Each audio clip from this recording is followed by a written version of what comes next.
Dear students, today we are going to start the sixth chapter, and in this chapter we have to see problems and prospects of agriculture.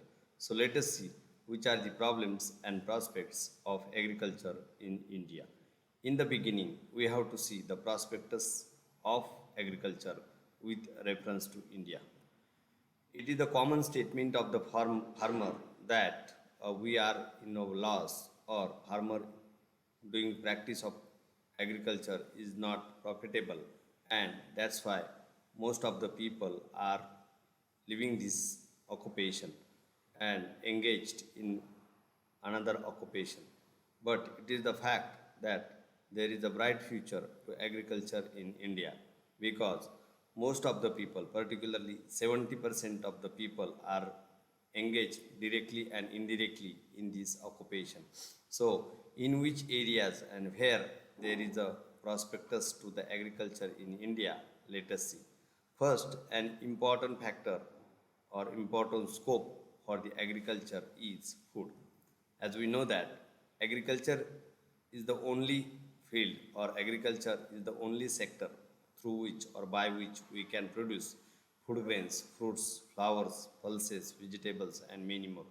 Whatever we eat or whatever we drink, that is come from the agriculture.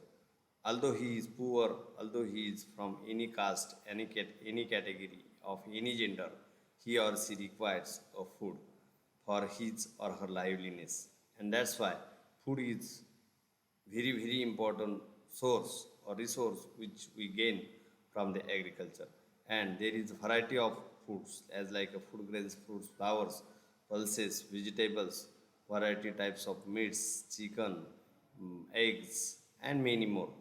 So there are various drinks even which are come from the factories, and that is nothing but the food. So food is very essential for human being, and that is the source of profit or source of bright future, source of scope in the agriculture. So there is a bright future to agriculture in India. Next scope is that is cotton.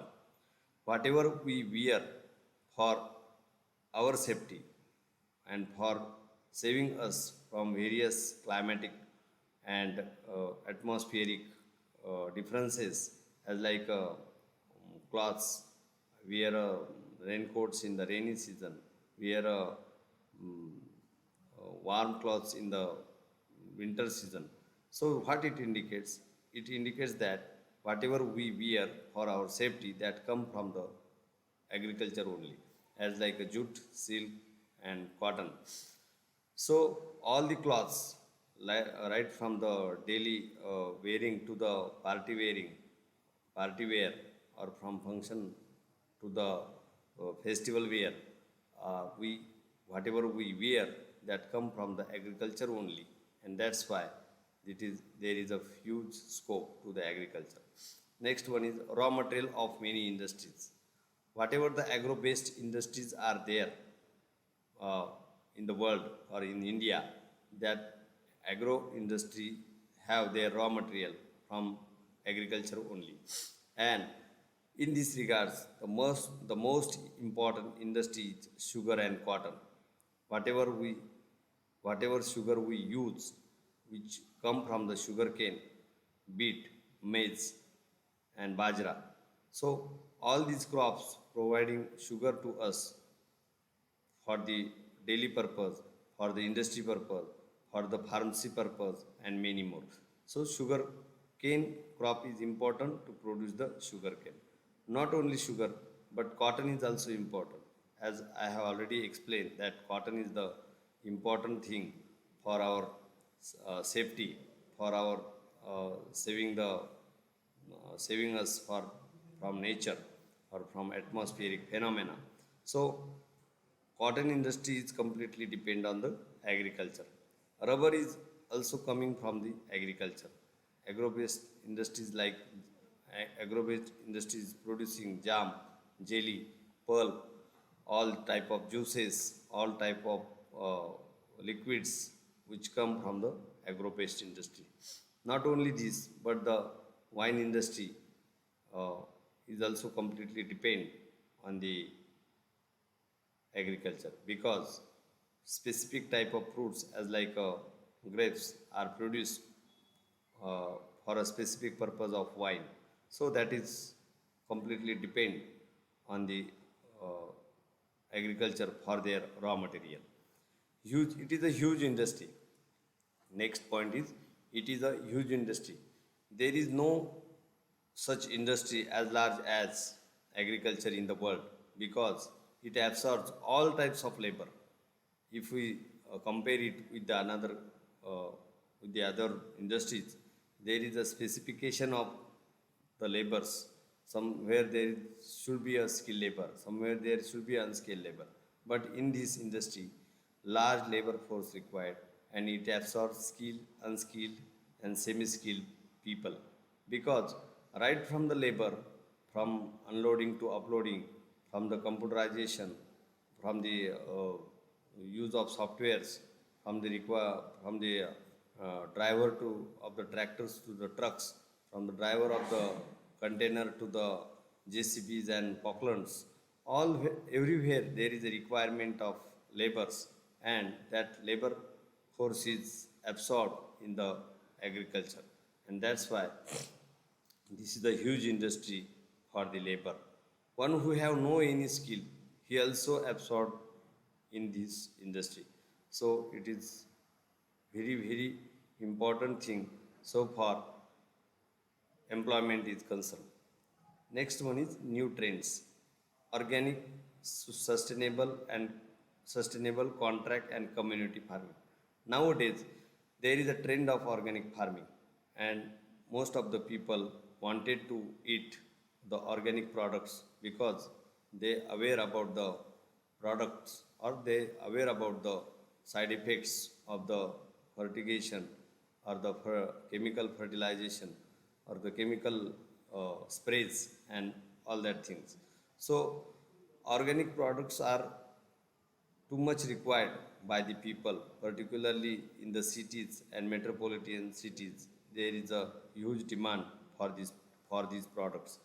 At the same time, we are thinking about the sustainable agriculture because not for us but for the next generation we have to practice the agriculture. It is a timeless uh, occupation. There is no end to this occupation. Where our ancestors were doing the practice of agriculture, we are doing the practice of agriculture. In the next generation, for many next generation, there is a need of the practicing of agriculture, and that's why this occupation is a sustainable, and that's why there is a huge scope. At the same time, contract farming is developed, community farming is developed. Contract farming in the sense, many companies now taking initiatives in this regards and doing the farming on a contract base. In this uh, in this regard, as like company like Tata took the initiative and started the contract farming.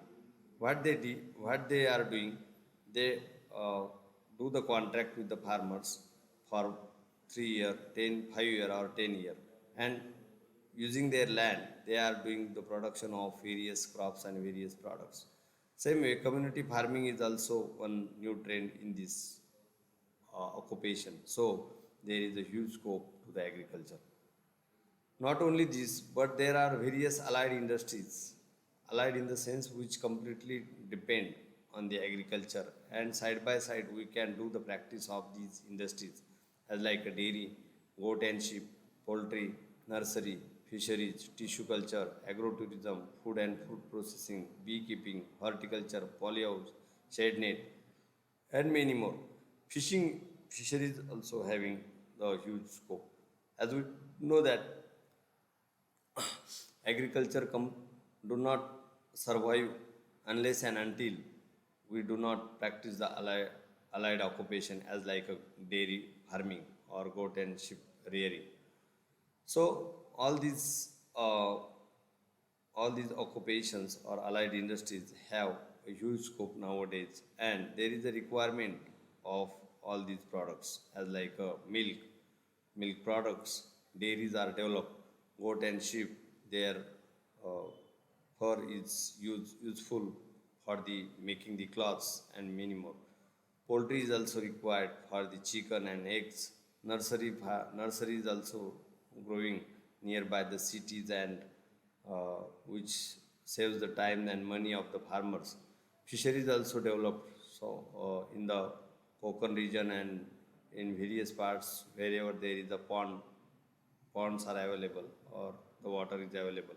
Tissue culture nowadays is too much developed in this occupation.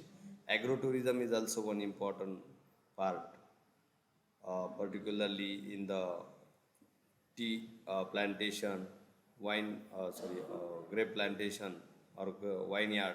There is a huge scope to the agrotourism, and many food and fruit processing companies are developed or industries are developed as like Sahyadri in Nasik district, particularly at Mohadi, which produces various pulp, juices, sauce, and many more, and it export to the 71 countries outside the India. So this is all about the allied industries. Next one is export and import. Whatever we produce more, that is exported, and whatever we have a shortage, we do the import of the same.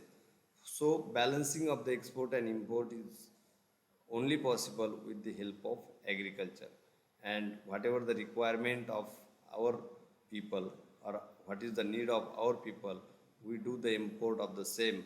But it is possible when only whenever we do the export of some extra material or the overproduced material to the another countries wherever there is a shortage. So balancing of export and import is possible with the help of agriculture only. Next one is gross domestic product. The countries which lie completely on the industrial sector, that they have fluctuation in their economy, but we means India have a mixed economy, not completely on the agriculture and not completely on the industry, and that's why due to the mixed economy we can maintain or we can sustain the GDP in our economy, that is gross domestic product. Next one is IT, BT, and agricultural universities. Information technology, biotechnology, and agricultural universities also have tremendous scope due to the agriculture. Information technology, in the sense, whatever is going on in the field of agriculture throughout the part of the world, that is practiced, we can do the trial and error methods using IT.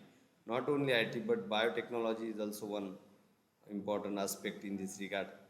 Tissue culture can be developed, and we can have or we can produce new varieties of crops, new varieties of fruits, and new varieties of cereals using biotechnology. And there is a huge role of agricultural universities, particularly agronomists and agroscientists doing the doing the research in this regard, and there is a huge scope for the research even. And the last factor is marketing. As we know that for the marketing there is a need of roads, there is a need of all the things like transportation facilities, right from the road transport to the air transport and water transport to the pipeline transport. So all the produced material is sent to the market, and again from market it is sold to the retail market. So whatever marketing process is there throughout the world or throughout the Indian continent, uh, there is a huge scope due to the agriculture, because it requires trucks, it requires tempos, it requires vehicles, it requires trains, it requires aeroplane for the perishable products and many more. So marketing is possible with the help of agriculture only. So thus, if we think and if we focused all these uh, 10 points, we come to know how agriculture have a bright future. So today we stop here. Thank you. Thank you very much.